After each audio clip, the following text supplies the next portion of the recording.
देखिए मेरे प्यारे बच्चा, आप लोगों को जो लेक्चर आज का था, वो आज का जो लेक्चर है वो है वैलेंसी एंड फॉर्मूला से रिलेटेड। देखिए वैलेंसी और फॉर्मूला वाला जो कंटेंट होता है ये आपके कई जगह पर बहुत हेल्प करता है।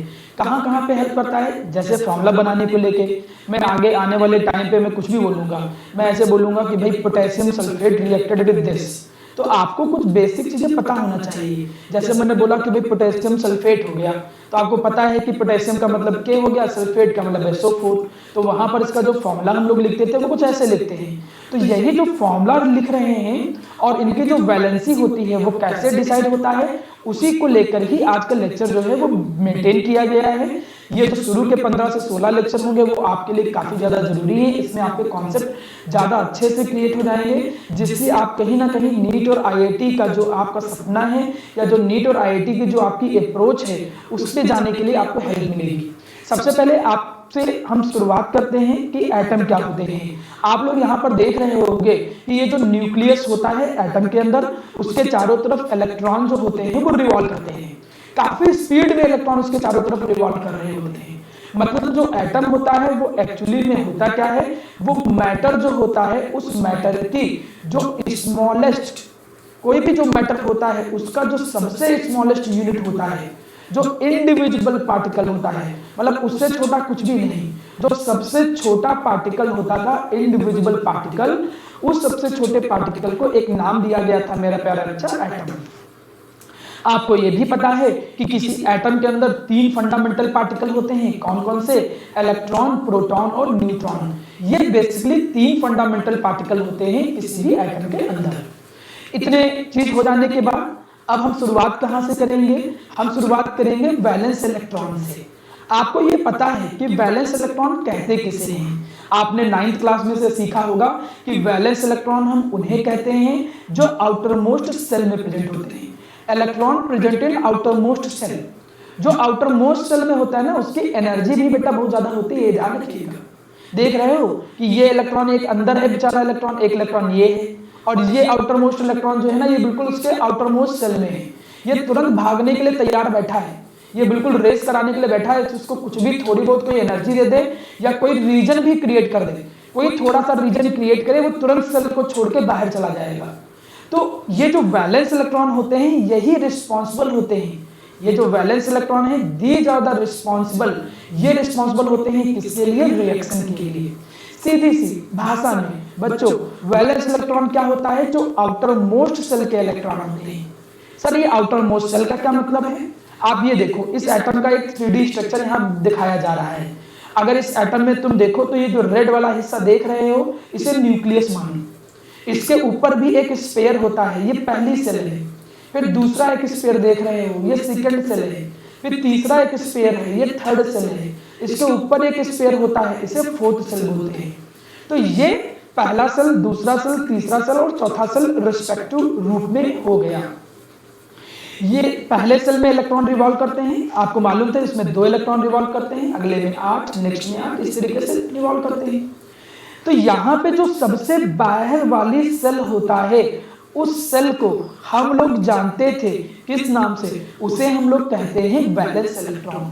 मतलब कोई तुमसे पूछे कि वैलेंस इलेक्ट्रॉन क्या होते हैं तो हम बोलते हैं कि वैलेंस इलेक्ट्रॉन एक्चुअली में वो इलेक्ट्रॉन होते हैं जो प्रेजेंट होते हैं मेरे बच्चों, किसके अंदर प्रेजेंट होते हैं? Present into the valence shell.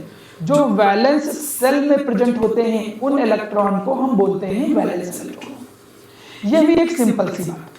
अब उसी में प्यारा बच्चा ये ध्यान दो कि वैलेंस इलेक्ट्रॉन जो होते हैं ये रिस्पॉन्सिबल होते हैं रिएक्शन कराने के लिए।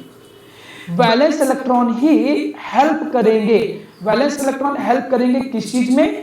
डिसाइड करने में कि वैलेंसी क्या होगी। तुमसे कोई पूछे कि वैलेंसी किसकी हम कैसे निकालेंगे, तो वैलेंसी तो तुम तब निकाल पाओगे जब आपको वैलेंस इलेक्ट्रॉन पता हो। तो चूंकि वैलेंसी शब्द आ गया है तो एक बात समझ लेते हैं कि वैलेंसी क्या होता है। आप देख रहे होंगे कि वैलेंसी का मतलब होता है combining power of an element. कोई एलिमेंट कितने से कंबाइन कर सकता है। जैसे मैं बोलूं कि सोडियम, इसकी कंबाइनिंग कैपेसिटी 1 है। मैं बोलूं ऑक्सीजन, इसकी कंबाइनिंग कैपेसिटी 2 है। वो 2 तरह से जुड़ सकता है, जैसे वाटर में देख लो। एल्युमिनियम, इसकी कंबाइनिंग कैपेसिटी 3 है, इसकी कंबाइनिंग कैपेसिटी 3 है। कार्बन इसकी कंबाइनिंग केमिस्ट्री 4 होती है। आगे चल के तुम पढ़ोगे कि जो मैक्सिमम वैलेंसी होती है वो 4 ही नहीं होती है, जबकि 4 से ज्यादा भी बढ़ाई जा सकती है। क्लास 10th तक आप लोगों को सिखाया गया है कि मैक्सिमम वैलेंसी 4 होती है, लेकिन आने वाले टाइम में आप सब लोग ये पढ़ोगे कि कुछ एक्स्ट्रा कंडीशन में जब एनर्जी मिल जाती है, डी ऑर्बिटल खाली है, वो हम सीखेंगे क्या होता है। ऐसी कंडीशन में कोई भी एटम और एलिमेंट अपनी वैलेंसी को क्या कर सकता है, एक्सटेंड कर सकता है। यहां तक आने में हमें 2 बातें अभी तक आपको क्लियर हो जानी चाहिए।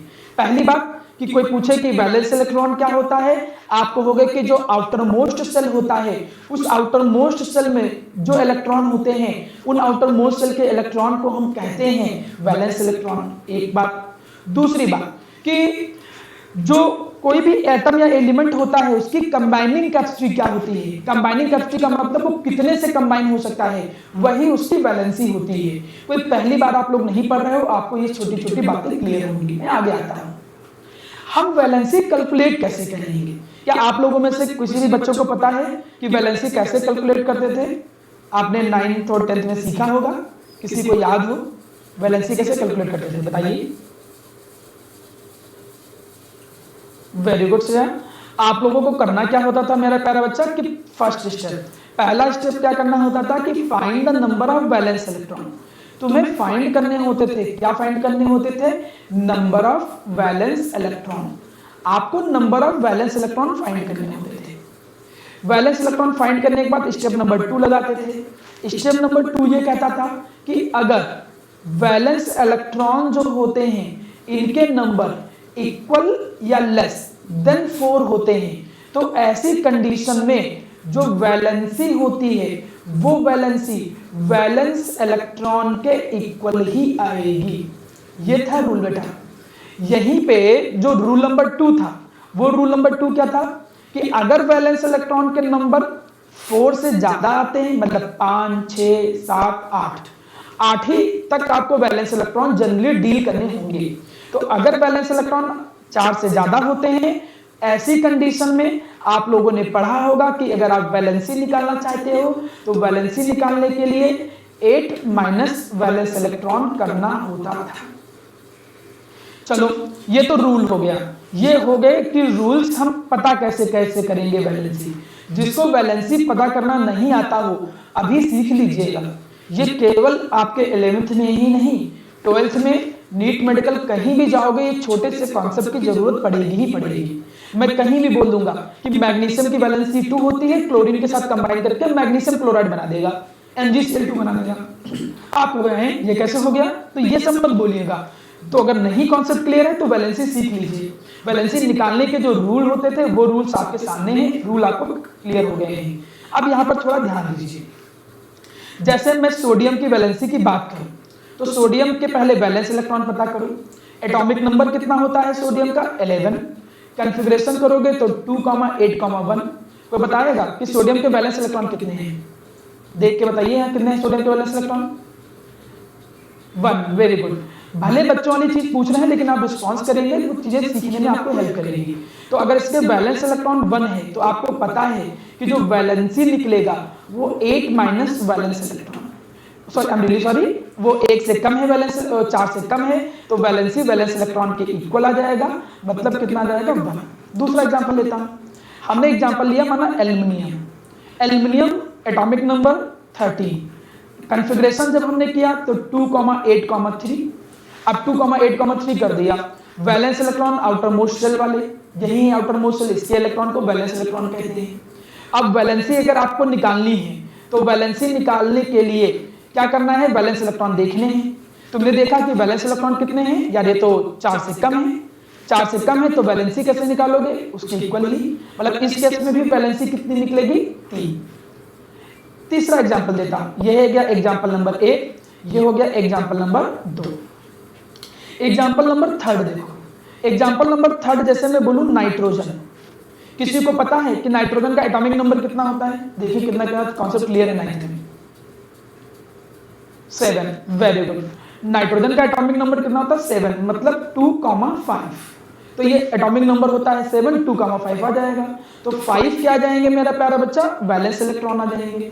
अब इस केस में वैलेंसी बताओ जरा कितनी आएगी, इस केस में वैलेंसी कितनी आएगी, 3। Very good. तो 8 - 5 करोगे तो वैलेंसी कितनी निकल के आ जाएगी, 3 निकल के आ जाएगी। आपको रूल क्लियर हुए बहुत आसान से। क्या रूल है कि अगर वैलेंस इलेक्ट्रॉन 4 से कम है तो वैलेंसी भी उतनी ही होगी, और अगर वैलेंस इलेक्ट्रॉन जो है वो 4 से ज्यादा है तो वैलेंसी निकालने के लिए 8 से घटाना पड़ेगा। अब मेरी कुछ बातें समझिएगा। अगर आपसे कोई पूछे, माना ऑब्जेक्टिव क्वेश्चन नीट में या कहीं कोई पूछ ले कि वैलेंसी जो होती है it depend upon what, valency जो होती है वो किस पे डिपेंड करती है। आप क्या देख रहे हो कि वैलेंसी किस पे डिपेंड कर रही है, वेरी गुड बच्चों, वैलेंसी जो हो रही है वो किस पे डिपेंड कर रही है, वैलेंस इलेक्ट्रॉन पे। तो वहां पर ऐसे छोटे छोटे क्वेश्चन बना के टिक करने के लिए भी आ सकता है कंपटीशन में। तो आपको एक छोटी छोटी बातें ये क्लियर होगा कि वैलेंसी होता क्या है, वैलेंस इलेक्ट्रॉन क्या होते हैं, जल्दी से बताओ सब लोग, वैलेंस इलेक्ट्रॉन क्या होते हैं। Very good, electron present in outermost shell. Very good. Valency क्या होता है, very good, combining capacity of any atom और एलिमेंट, मतलब कोई एटम और एलिमेंट कितने अदर से कंबाइन कर सकता है। कोई बताना चाहेगा, आप लोग तो 10 पढ़ के आ चुके हो, आपको कॉन्सेप्ट क्लियर होना चाहिए था कि यहां पर ये जो ग्रुप नंबर 1 है, मैं अगर इनके एलिमेंट की बात करूं तो hydrogen, lithium, sodium, potassium, rubidium, caesium, francium, इनकी सबकी वैलेंसी सेम क्यों है। देखता हूं किसका कॉन्सेप्ट क्लियर है वैलेंसी का, इनकी सबकी वैलेंसी 1 ही क्यों है। वेरी गुड, इनकी सबकी वैलेंसी सेम इसलिए है क्योंकि जितने भी एलिमेंट हैं they have all have same number of, इनके सबके पास क्या है, same number of valence electron. अगर वैलेंस इलेक्ट्रॉन सेम होते हैं तो वैलेंसी सेम होती है। देखो हाइड्रोजन, देखो हाइड्रोजन का कॉन्फ़िगरेशन करोगे तो क्या जाएगा 2 1, ठीक। लिथियम का कॉन्फ़िगरेशन करो तो क्या जाएगा 2, 1। सोडियम का कॉन्फ़िगरेशन करो तो क्या जाएगा 2, 8, 1। पोटेशियम का कॉन्फ़िगरेशन करो तो क्या जाएगा 2, 8, 8, 1। अब आप लोग देख रहे होंगे कि आउटर मोस्ट सेल में इसमें भी एक इलेक्ट्रॉन है, इसमें भी एक इलेक्ट्रॉन है, इसमें भी एक इलेक्ट्रॉन है, इसमें भी एक इलेक्ट्रॉन है। इससे पता चला कि आउटर मोस्ट सेल में जब सब में सेम नंबर ऑफ इलेक्ट्रॉन है तो वैलेंस इलेक्ट्रॉन सेम हो गए, और वैलेंस इलेक्ट्रॉन से ही वैलेंसी निकलती है। तो अगर वैलेंस इलेक्ट्रॉन सेम है तो वैलेंसी सेम है, इसीलिए इस पूरे ग्रुप में वैलेंसी जो होती है वो सेम है। कोई तुमसे पूछ सकता भी है, क्वेश्चन ऐसे आ जाता है एग्जाम में, पूछ लेगा कि बताओ कि भाई ऐसे पूछेगा कि बताइए क्यों वैलेंसी जो होती है, why the valency in group is constant, मतलब कोई ग्रुप जो होता है उसमें वैलेंसी जो होती है वो कांस्टेंट क्यों होती है। यही क्वेश्चन मेरा है आपसे, देखो कौन सा आंसर देना चाहेगा कि वैलेंसी जो होता है वो ग्रुप में कांस्टेंट क्यों होती है। लिखोगे क्या, अगर माना कोई रिप्रेजेंट करना हो, किसी को बोलना हो कि वैलेंसी जो होती है वो ग्रुप में क्यों कांस्टेंट है, तुम खुद देखो यहाँ तक सबकी वैलेंसी जो है वो 3 है। आप देख रहे हो कि वैलेंसी सबकी सेम आ रही है, इसमें सब में सबकी 3 है, इसमें सबकी 4 है, इसमें सबकी 5 है, इसमें सबकी 6 वैलेंसी, इसमें सबकी 7 है। अब बताओ क्यों भैया वैलेंसी सबकी सेम है, इसमें 3 वैलेंसी, इसमें 4 वैलेंसी, इसमें वैलेंसी 3 ही आएगी, इसमें वैलेंसी 2 आ जाएगी, इसमें फिर 1 आ जाएगी, ऐसे करके। तो एक ग्रुप में वैलेंसी कांस्टेंट क्यों होती है, कोई भी एक लोग। वेरी गुड बच्चों, आप क्या बोलोगे, due to same number of valence electron, क्योंकि same number of valence electron होते हैं, उसी same number of valence electron होने के कारण वैलेंसी जो होती है प्यारा बेटा वो क्या रहती है, सेम रहती है। यहां तक चीजें क्लियर हो गई, आसान सी चीज थी, सिंपल था। ये जो तुम देख रहे हो ये वैलेंसी नहीं दिखा रहा है, ये वैलेंस इलेक्ट्रॉन दिखा रहा है। तो हमको कोई बताएगा कि ये जो लास्ट में ग्रुप होते हैं इनकी वैलेंसी कैसे निकालोगे, इनकी वैलेंसी कितनी आएगी। इनको बोलते हैं नोबल गैस, आपने नाम सुना होगा। कोई बताएगा कि नोबल गैस की वैलेंसी कितनी होती है। Very good, very good. इनकी वैलेंसी कितनी निकली, 0।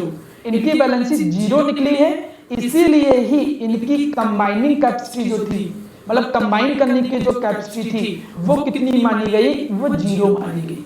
माना गया कि इनकी कंबाइनिंग कैपेसिटी कितनी होती है, 0। तो ये था बेसिक तरीका कि वैलेंसी कैसे निकालते हैं। वैलेंसी होता क्या है? कंबाइनिंग कैपेसिटी होता है। चलिए जी, अब ये है देखो एटॉमिक नंबर, सबके एटॉमिक नंबर लिखे हुए हैं। मैं जिससे पूछूं मुझे केवल वही आंसर देंगे। सबसे पहले याद रखिए कि आपको अगर एलिमेंट नहीं याद है 1 से लेकर 20 तक, तो आप केमिस्ट्री में बहुत ज्यादा सफर करने वाले हो।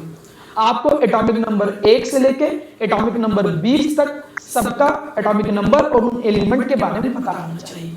जैसे एक एटॉमिक नंबर हाइड्रोजन का होता है, 2 हीलियम का, 3 लिथियम का, 4 बेरिलियम का, 5 बोरॉन का, 6 कार्बन का, और इसी क्रम में आपको याद भी होगा। 90% बच्चों को याद रहता है। क्लोरीन का एटॉमिक नंबर 17, कैल्शियम का 20। मेरा क्वेश्चन केवल और केवल ये है कि मुझे जल्दी से कोई बताए कि मैग्नीशियम की वैलेंसी कितनी होगी। देखिए कितनी जल्दी बता पा रहे हो। हाँ गुड, मैग्नीशियम की वैलेंसी 2 होगी। क्यों 2 आई मेरा बच्चा? क्योंकि मैग्नीशियम का एटॉमिक नंबर बड़ा था, कॉन्फ़िगरेशन किया तो 2,8,2। आफ्टर मोस्ट में 2 इलेक्ट्रॉन है, वैलेंस इलेक्ट्रॉन चूंकि 4 से कम है, इसलिए जो वैलेंसी निकली वो भी वैलेंस इलेक्ट्रॉन के बराबर निकली, और वो वैलेंसी कितनी मानी गई? 2। नेक्स्ट देखते हैं सेकंड। बताओ अच्छा जरा क्लोरीन एटॉमिक नंबर दिया है, क्लोरीन का। वेरी गुड, क्लोरीन का 1 क्यों आया? क्योंकि एटॉमिक नंबर होता है 17, एटॉमिक नंबर 17 है तो 2,8,7। वैलेंस इलेक्ट्रॉन तो 7 थे, वैलेंस इलेक्ट्रॉन 7 थे तो वैलेंसी कैसे निकलेगा? 4 से ज्यादा है। तो वैलेंसी निकालने के लिए क्या किया गया? देखिए जिन बच्चों के कॉन्सेप्ट नहीं क्लियर है वो बहुत अच्छे से अभी भी मौका है कि सीख लीजिए। आने वाले टाइम में भी ये छोटी छोटी बातें पढ़ाई नहीं जाती हैं कभी भी, इसलिए आप सभी बच्चों को, जो बच्चे ज्वाइन किए हैं या जो भी इस वीडियो को बाद में देखेंगे, उन सब के लिए ये बहुत जरूरी है कि इन छोटे छोटे कॉन्सेप्ट को बहुत अच्छे से सीख लें, वो आपको बहुत हेल्प करेंगे। चलो लास्ट बताओ हमें आर्गन का, फिर हम खत्म करते हैं। आर्गन की वैल्यू बताइए कोई। 0। वेरी गुड, आर्गन की 0 आ गई। क्यों 0 आ गई? क्योंकि आर्गन एटॉमिक नंबर 18 है, 2,8,8। वैलेंस इलेक्ट्रॉन जो है ये आ गए 8। तो वैलेंस इलेक्ट्रॉन अगर 8 आ गए तो वैलेंसी जब हम निकालेंगे तो वैलेंसी कैसे निकलेगा? 8 माइनस वैलेंस इलेक्ट्रॉन, और सॉल्व करोगे तो वैलेंसी देखो 0 आ गई। बहुत आसानी से हाँ रीजन ये कह सकते हो स्टेबल है। ये रीजन ये नहीं हुआ, वैलेंसी 0 है इसलिए रीजन क्रिएट होता है कि वो स्टेबल है। मतलब क्योंकि इसकी वैलेंसी 0 है, वो किसी से कंबाइन नहीं करेगा, इसीलिए किसी से रिएक्ट नहीं करेगा, इसीलिए वो स्टेबल है। मतलब स्टेबिलिटी के लिए तुम ये रीजन दोगे, वो स्टेबल है इसलिए वैलेंसी 0 है। ये थोड़ा सा वाइस वर्सा उतना अच्छे से बैठ नहीं पा रहा है, वैसे एक्सप्लेन या समझने के पॉइंट ऑफ व्यू से सही है आपका कहना। अब चलिए आगे की चीज, हो सकता है कि कई सारे बच्चों को ये टेबल याद हो, 9th में याद किया होगा। आईएससी बोर्ड के बच्चे तो बहुत मेहनत करते हैं, उन लोगों को जरूर याद रहता है, लेकिन जिनको नहीं याद है वो बहुत अच्छे से ये रट लीजिए। केमिस्ट्री का मान के चलिए बिल्कुल ये रॉ मटेरियल है, ये वही बिल्कुल छोटी छोटी चीजें हैं जिससे केमिस्ट्री सीखोगे। बहुत अच्छे बच्चों से मैं पूछ लूँ ना कि हाइड्रोक्साइड किसको कहते हैं तो वो नहीं बता पाते, कंफ्यूज हो जाते हैं। नाइट्रेट नाइट्राइड में अंतर पूछूं उनको वो नहीं क्लियर है। उनको हाइड्रोजन कार्बोनेट और बाइकार्बोनेट क्या एक ही चीज है कि अलग अलग, इतना नहीं कंफ्यूजन रहता है उनको। तो उम्मीद करता हूं कि आपको क्लियर है। ध्यान दो, सबसे पहले जिनकी वैलेंसी +1 होती है वो हो गए ये एलिमेंट। देखिए जितना चार्ज होता है उतनी वैलेंसी होती है। Hydrogen +1, lithium +1, sodium +1, potassium +1, silver +1, copper +1। Copper 2 जगह आता है। कॉपर वेरिएबल वैलेंसी रखता है, वेरिएबल का मतलब है अलग अलग तरीके की वैलेंसी रखता है। मैं आने वाले टाइम में सिखाऊंगा कि क्यों कोई वेरिएबल वैलेंसी शो करता है। वैसे तो क्लास 12th में है, लेकिन 11th में भी इसको पढ़ा दिया जाता है कि भाई कोई वेरिएबल वैलेंसी क्यों शो करता है। तो कॉपर 2 वैलेंसी शो करता है, कॉपर 1 एंड कॉपर 2। तो ये 2 तरीके की वैलेंसी शो कर रहा है। अब अगला देखो, आयरन की भी 2 तरीके की वैलेंसी होती है, एक आयरन की 2 है और एक आयरन की 3 है। एक बात मैं तुमको बताऊं सभी बच्चों, अगर कोई अपनी 2 वैलेंसी में है और उसमें से कोई अपनी कम वैलेंसी में है तो कम वाले के लिए अस वर्ड आता है। मतलब यहां पे हम यूज करेंगे फेरस। मतलब आयरन जहां पर 2 वैलेंसी में है, जहां पर आयरन 2 के साथ जुड़ा है तो फेरस वर्ड जुड़ेगा। जैसे हमने लिखा फेरस क्लोराइड, हमने लिख दिया जैसे फेरस सल्फेट, या फिर हमने लिख दिया फेरस नाइट्रेट। तो कहीं भी मेरा प्यारा बच्चा अगर आयरन जहां पर वो अपनी 2 वैलेंसी शो कर रहा है तो वहां पर उसका नाम क्या पढ़ा जाएगा, फेरस। और जहां पे आयरन की वैलेंसी जो होती है, जहां पर भी मेरे बच्चों आयरन की वैलेंसी जो होती है वो 3 होगी, तब हम आयरन को क्या पढ़ेंगे मेरे बच्चों, तब हम आयरन को पढ़ेंगे क्या, फेरिक। जैसे मैं लिखूं FeCl3, तो FeCl3 क्या पढ़ा जाएगा, फेरिक क्लोराइड। अगर FeCl2 था तो फेरस क्लोराइड, FeCl3 था तो फेरिक क्लोराइड। ये छोटे छोटे कॉन्सेप्ट हैं, लेकिन यही कॉन्सेप्ट तुमको बाकियों से अलग बनाएंगे। जो बाकी बच्चे होते हैं जब उनके कॉन्सेप्ट ही नहीं क्लियर है तो उनकी एप्लीकेशन भी प्रॉपर नहीं लगा पाएंगे वो। अब ध्यान दो, अमोनियम, जब भी मैं तुमसे बोलूंगा अमोनियम +1 वैलेंसी, आप खुद बोल दोगे। ये है ऑक्सोनियम, ऑक्सोनियम भी पढ़ते हैं इसको, हाइड्रोनियम भी पढ़ते हैं, इसका एक नाम और है, इसको हम एक नाम और नाम से पढ़ते हैं, इसको पढ़ते हैं हाइड्रोनियम। हम ऑक्सोनियम भी पढ़ते हैं और हाइड्रोनियम भी पढ़ते हैं। Beryllium ion, barium chloride, beryllium sulphate कई जगह पर यूज होता है। Magnesium sulphate, magnesium, calcium, barium. अच्छा, इन दोनों में कंफ्यूजन मत रखना, इन दोनों में कंफ्यूज मत होना। एक है देखो ये बेरियम और एक है बेरिलियम, ये कंफ्यूज हो जाते हैं बच्चे। बेरियम नीचे आता है, बेरियम फिर रेडियम, जिसमें आपका बेरिलियम से शुरू होता है, beryllium, magnesium, calcium, strontium, barium, then radium. तो बेरियम नीचे होता है, बेरियम का साइज काफी बड़ा होता है और बेरिलियम छोटा होता है। ठीक, ये लेड हो गया। लेड तुमने सुना होगा कई बार पॉइजनस होता है। जिंक हो गया, जिंक के तो तुम लोग बर्तन भी देखते होगे, इनके यूटेंसिल्स और भी बहुत जगह पर यूज होगा। कोबाल्ट, कोबाल्ट जो होता है तो कई सारी मेडिसिन में भी इसका अपना रोल है, लिविंग ऑर्गेनिज्म में इसका कई रोल है। एल्युमिनियम, एल्युमिनियम का जो आयन होता है वो +3 वैलेंसी के साथ एग्जिस्ट करता है। तो एल्युमिनियम का आयन +3, एल्युमिनियम जब भी बोले तो +3 वैलेंसी निकाल भी लो, एल्युमिनियम की वैलेंसी तुम निकाल भी लो तो 3 निकलेगी। तो कुछ की वैलेंसी तुम निकाल भी सकते हो, कुछ की याद करना पड़ेगा। जो आयनिक है, 2 बातें समझो, जो सिंगल एटॉमिक है, सिंगल एटॉमिक का मतलब मोनो एटॉमिक, मोनो एटॉमिक का मतलब जैसे क्लोरीन की बात करूं, अब क्लोरीन तुमने ऐसे लिखा क्लोराइड, तो ये मोनो एटॉमिक है, सिंगल एटम है भी। तो सिंगल एटम है तो अलग से भी निकालो, तभी आपको पता चल जाएगा कि हाँ वैलेंसी -1 आ रही है। लेकिन जो पॉली एटॉमिक होते हैं, सर क्या मतलब होता है पॉली एटॉमिक का, तो पॉली का मतलब होता है कई सारे। तो जो पॉली एटॉमिक होते हैं मेरे बच्चों, जैसे इनमें कई सारे एटम हैं, एक एटम नहीं कई सारे एटम हैं, तो उनकी वैलेंसी तुम्हें याद रखनी पड़ेगी। तो अब देखो जैसे निगेटिव में आ जाओ, निगेटिव में जैसे आगे फ्लोराइड, क्लोराइड, ब्रोमाइड, आयोडाइड, इनको एक साथ एक नाम दिया जाता है, इनको क्या पढ़ा जाता है, हैलाइड। हैलाइड का मतलब halogen, fluoride, chloride, bromide, iodide. मैं कहूंगा Cl- फ्लोराइड आयन, मैं ऐसे बोलूंगा chloride ion reacted with that bromide ion या कुछ ऐसे। तो जो इनको कंबाइंड रूप से नाम दिया गया दैट इज हैलाइड आयन। सबकी वैलेंसी कितनी होती है, -1। हाइड्रोक्साइड -1, अच्छा है। नाइट्रेट कई बार नाम सुना होगा, ये वैलेंसी -1। अब इन दोनों में कंफ्यूज मत होना, ये दोनों एक साथ याद करो। नाइट्रेट है तो -1, नाइट्राइट है वो भी -1 है, लेकिन फॉर्मूला में अंतर है, NO3 और NO2। तो फॉर्मूला देखना किसका है, सोडियम नाइट्रेट लिखा है कि सोडियम नाइट्राइट लिखा है, इस बात का ख्याल जरूर रखिएगा, नहीं गलत हो जाएगा आपसे तुरंत क्वेश्चन नहीं बनेगा फिर। अब ये देखो हाइड्रोजन कार्बोनेट, क्या किसी को पता है हाइड्रोजन कार्बोनेट को एक और नाम देते थे, 10th में पढ़ाया गया है, बताइए जरा। 10th में बहुत ज्यादा यूज हुआ है 10th में, ऐसा रिस्पॉन्स दीजिए। हाँ वेरी गुड। तो हाइड्रोजन कार्बोनेट को 10th में एक और नाम दिया जाता है बाइकार्बोनेट। तो कहीं बाइकार्बोनेट बोले या हाइड्रोजन कार्बोनेट बोले एक ही बात है। इनकी सबकी वैलेंसी कितनी होती है, -1 लिखा भी है। नीचे देखो हाइड्रोजन सल्फेट, हाइड्रोजन सल्फेट की वैलेंसी -1। पर मैग्नेट बहुत यूज होगा, पोटेशियम पर मैग्नेट और ऐसे करके -1 वैलेंसी। इसके बाद ऑक्साइड हो गया -2, सल्फाइड हो गया -2, कार्बोनेट हो गया -2, सल्फेट हो गया -2, डाइक्रोमेट हो गया -2, सल्फाइड हो गया -2। नाइट्राइड यूज होता है, तुम अभी देखोगे जब 12th में आओगे देखोगे नाइट्रोजन को जब लैब में बनाना होता है और लैब में बनाते समय भी प्योर बनाना है तो तुम बेरियम एजाइड लेते हो। एजाइड कंपाउंड जो होते हैं वो नाइट्राइड से ही बनते हैं, वहां पर एजाइड वर्ड यूज होता है, सोडियम एजाइड या ऐसे करके। तो जैसे वहां देखोगे सोडियम का वैलेंसी 1, एजाइड मतलब नाइट्राइड, इसकी वैलेंसी कितनी हो जाएगी आपकी -3, तो यहाँ फॉर्मूला बना लोगे इसलिए Na3, मतलब ऐसे आप कई सारे फॉर्मूले देखोगे।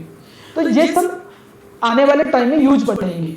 फॉस्फेट कई जगह पर जरूरत पड़ेगा, फॉस्फेट की वैलेंसी -3, फॉस्फाइड P3- होता है तो वैलेंसी -3। तो ये जो टेबल है, इस टेबल को बहुत अच्छे से सभी बच्चे बिल्कुल क्या कर लेंगे, मंगिंग अप कर लेंगे, याद कर लेंगे, रट भी लेंगे समझ के। टेबल याद होनी चाहिए। नेक्स्ट क्लास में मैं किसी से भी पूछ सकता हूँ। 15 दिन के बाद आप लोगों का एक टेस्ट भी होगा, जो इन्हीं छोटी छोटी चीजों को लेकर टेस्ट पेपर बनेगा।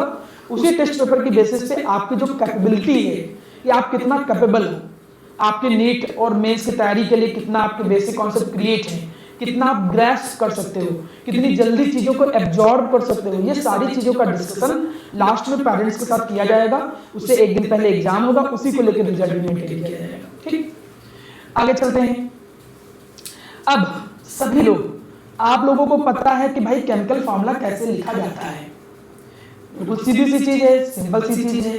केमिकल फॉर्मूला लिखना हो तो जो मेटल है उसको पहले लिख लो, जो नॉन मेटल है उसको बाद में लिख लो, जो पॉजिटिव है उसको पहले लिखो, जो नेगेटिव है उसको बाद में लिखो। जैसे अगर हमने कहा मैग्नीशियम, एक एग्जांपल के तौर पे हमने कहा मैग्नीशियम क्लोराइड। अब मैग्नीशियम क्लोराइड की हमने बात किया तो मैग्नीशियम यहाँ आ गया Mg, क्लोराइड Cl। मैग्नीशियम की वैलेंसी 2 पहले ही याद कराया गया है, क्लोरीन की वैलेंसी 1, तो क्रॉस मल्टीप्लाई किए तो फॉर्मूला जो बना वो क्या बना, MgCl2। नेक्स्ट क्वेश्चन पे आ जाओ। हमने कहा सोडियम, हमने कहा कार्बोनेट। चलो मैं छोटे छोटे से चलूंगा, फिर अच्छे क्वेश्चन पे आऊंगा। अब सोडियम कार्बोनेट, सोडियम की वैलेंसी 1, कार्बोनेट की वैलेंसी 2, तो जैसे क्रॉस मल्टीप्लाई किए तो फॉर्मूला क्या बना, देखो Na2CO3। पहला लेक्चर आसान है, इसका ये मतलब नहीं कि आपको सब आता होगा, रिवाइज करिए, बाद में यही छोटे छोटे कॉन्सेप्ट बाद में प्रॉब्लम क्रिएट करेंगे तो आपको अच्छा नहीं लगेगा। मैं और देता हूं, जैसे हमने कहा मैग्नीशियम बाइकार्बोनेट, अभी मैं आपको क्वेश्चन प्रैक्टिस के लिए भी दूंगा। मैग्नीशियम बाइकार्बोनेट, अब आप लोगों को पता है भैया मैग्नीशियम जो है उसकी वैलेंसी 2 अभी लिखा है तुमने, बाइकार्बोनेट HCO3 को बोलते हैं, उसकी वैलेंसी 1, क्रॉस मल्टीप्लाई किया तो फॉर्मूला क्या आ गया, MgHCO3 का पूरे का होल ट्राइज आ गया। सिंपल तो है, बना ले जा रहे हो आप। आपने लिखा बेरियम नाइट्रेट, आपने लिखा बेरियम नाइट्रेट।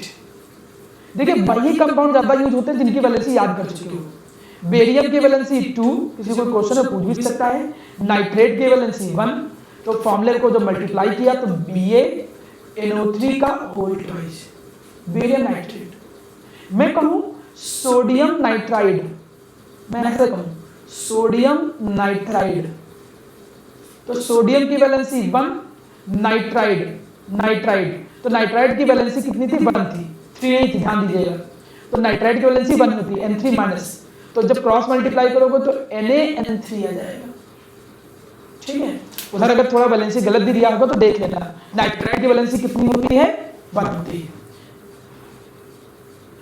कोई बात नहीं बेटा, स्क्रीन तक की आवाज आपको क्लियर आ रही होगी, कोई खास समस्या नहीं है। तो रूल्स तो आपको लगभग क्लियर हो गए होंगे। अब आप लोगों को केवल और केवल इनके सबके फॉर्मूले बनाने हैं। चलिए सबके फॉर्मूले बनाइए, ठीक है। मैं थोड़ा देख ले रहा हूँ वीडियो का, आप इसके फॉर्मूले बनाइए, 1 मिनट।